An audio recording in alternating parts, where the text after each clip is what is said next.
Hi there, Larsen here from Smart House Electric. In this video I'm going to show you how to service and clean an Ergoline Classic 300.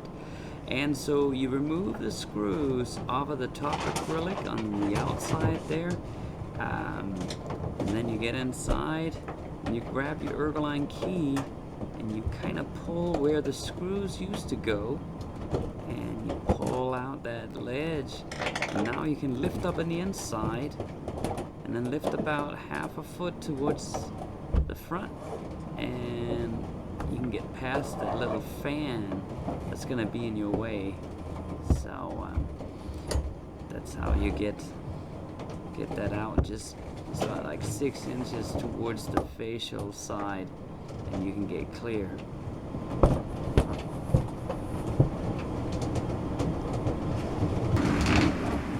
Let me just show you the facials, how to take care of them.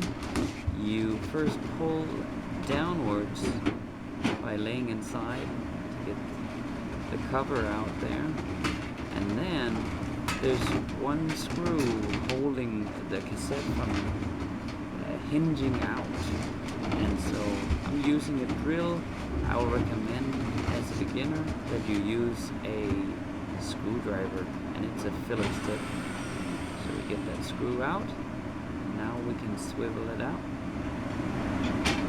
A hinge. And then there's a little bracket holding the actual glass if we want to clean the glass, so we need to replace the facial lamp. Here, you just loosen them. You actually don't take them out. And that will enable you to turn it away so we can slide our glass out. And I'll take, if you're just cleaning, I'll take them one by one, then nice and well under control, like that.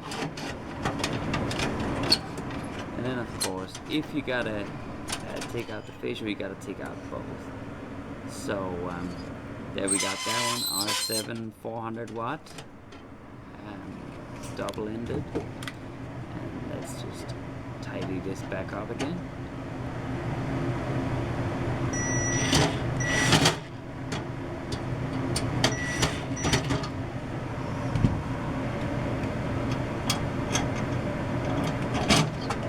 And that's the same procedure if you use a screwdriver.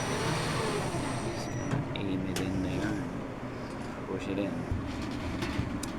So let's get this guy back on. This can sometimes give you some hassle.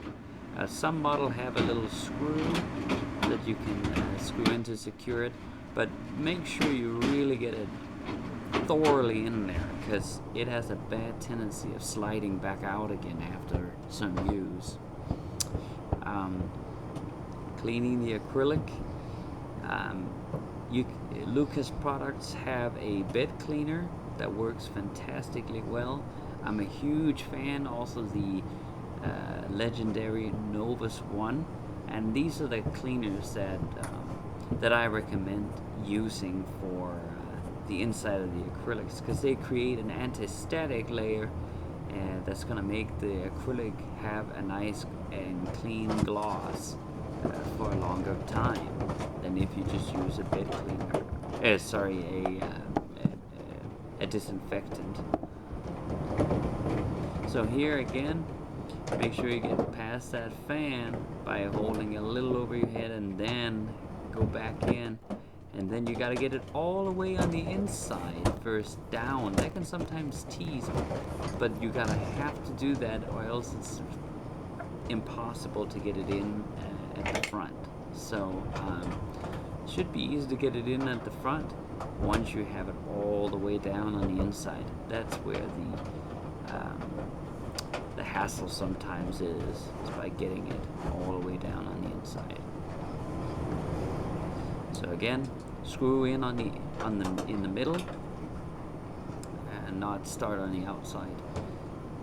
It's just you have way more control of the acrylic that way. And so now I clean that side of the acrylic it's easier once you have the acrylic back in and you're done having your hands all over it in order to place it in again. So that's the time when I do it, and particularly clean the part, the covers that goes between the canopy and the bench. This is very good. I like this on this machine. So here we lift up a little bit in the front, drag it forward a couple of inches, and now we can grab it on the inside. The lamp covers at the end. First we take the little screws out there. It's a Phillips tip. And we make it carefully, very carefully. These are very brittle. Lift up in the front and kind of pull it out.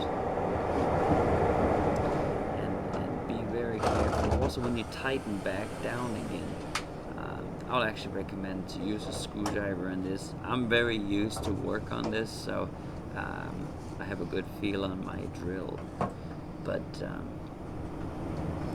so let's take a look inside on what actually starts the lamps, because that can sometimes fail on this on the 300 Classic, and that's the little airflow switch.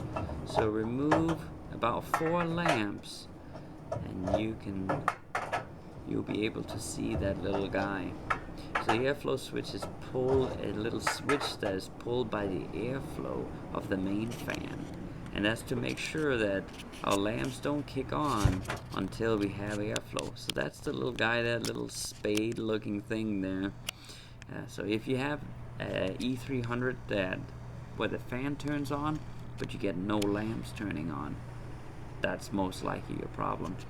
Here's another very common problem. It is the springs. You can tighten them there in the front. There's a little wing nut. These are notorious for bending. Quite the project. You gotta have the canopy taken off of the machine in order to replace these. So you can, and here our hops meter, the meter hours for how long the machine has been running. And down this side we have all the starters. It's a choke ballast system, so every lamp is going to require a starter, except for our 3 facials, of course. That's going to require what's called an igniter each.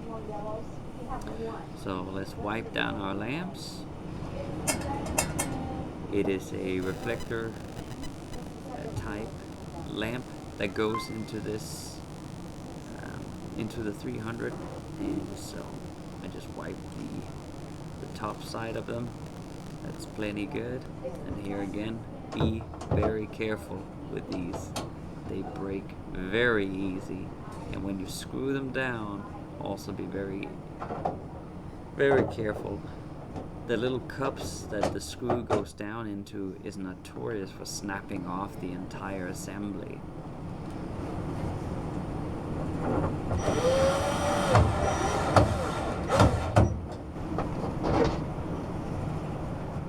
Alright, now we're ready for bench acrylic to go back on. I always hold a rag on the inside, then I don't leave smudges on the acrylic once I put it in. So I place it all the way on the inside in the groove where it's gonna go. And now you can just drop it into place. Lastly, I just want to show you the filters. There's a filter on each side of this bed underneath the bench here on the outside. Just grab that, take it out, and give it a good vacuum. These are very important to keep the machine lasting. Kent Larsen signing out, and may your tanning bed last and perform.